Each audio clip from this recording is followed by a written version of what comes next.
10. ඍජු වෘත සිලින්ඩරයක උස එහි පතුලේ අරෙමින් 3 ගුණයකින් සිලින්ඩරයක් තියෙනවා.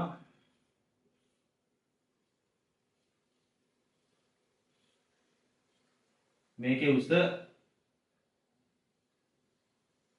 උස පතුලේ අරය වගේ 3 ගුණයක්. අරය R. එතකොට අරය R නම් ඒ වගේ 3 ගුණයක් නම් උස වෙන්න ඕන 3යි R.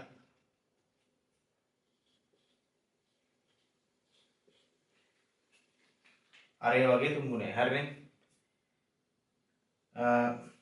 වක්‍ර පෘෂ්ඨයේ සම්පූර්ණයෙන් තීන්ත ගෑමට අවශ්‍ය තීන්ත ප්‍රමාණය පතුලේ පමණක් තීන්ත ගෑමට අවශ්‍ය තීන්ත ප්‍රමාණය මෙන් කී ගුණයක්ද කියලා අහන්න. එතකොට මෙතන මේ දෙකේ වර්ගඵල අතර සම්බන්ධයක් නැහැ.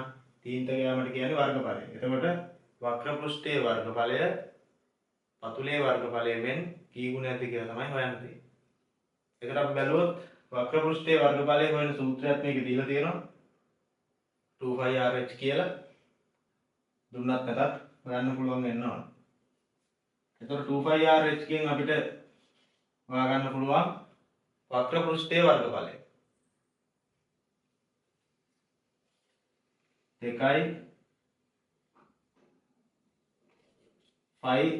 මම ආදේශ කරන්නේ නැහැ මොකද කැපෙන හින්දා. දැන් මේක අපි කී ගුණයක්ද කියලානේ හොයන්න තියෙන්නේ. කී ගුණයක්ද කියලා හොයනකොට බෙදන්න නෙමෙයි. කී ගුණයක්ද කියලා හොයනවා නම් බෙදන්නවා. නේද? එතකොට 2πr කියලා කියන්නේ පතුලේ අරය. ඒකත් rම තමයි. h කියලා කියන්නේ 3ir. h කියලා කියන්නේ 3ir. මේ දෙන්නේ වක්‍ර පෘෂ්ඨයේ වර්ගඵලය. නේද? वक्र पृष्ठे वर्गफले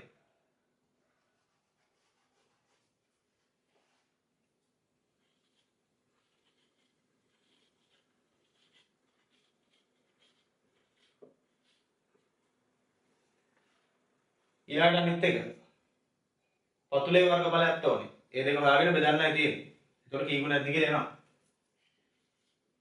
පතුලේ වර්ගඵලය.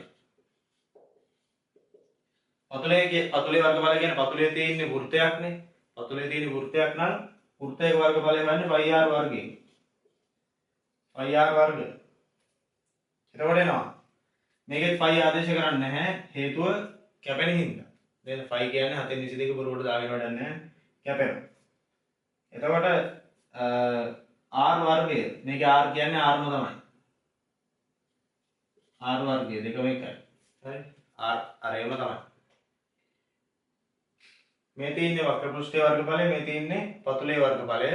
වක්‍ර පෘෂ්ඨයේ වර්ගඵලය පතුලේ වර්ගඵලයෙන් බෙදුවා නම් අපිට කී ගුණයක්ද කියලා හොයාගන්න පුළුවන්.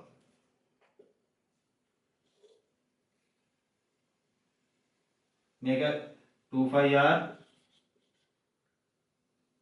ගුණ කිරීම r ඝනය r වර්ගය. Sorry 3ir. උස 3ir. right. මේක බෙදනවා පතුලේ වර්ගඵලයෙන්. පතුලේ වර්ගඵලය πr වර්ගය. එතකොට 5ට 5 කැපිලා යනවා.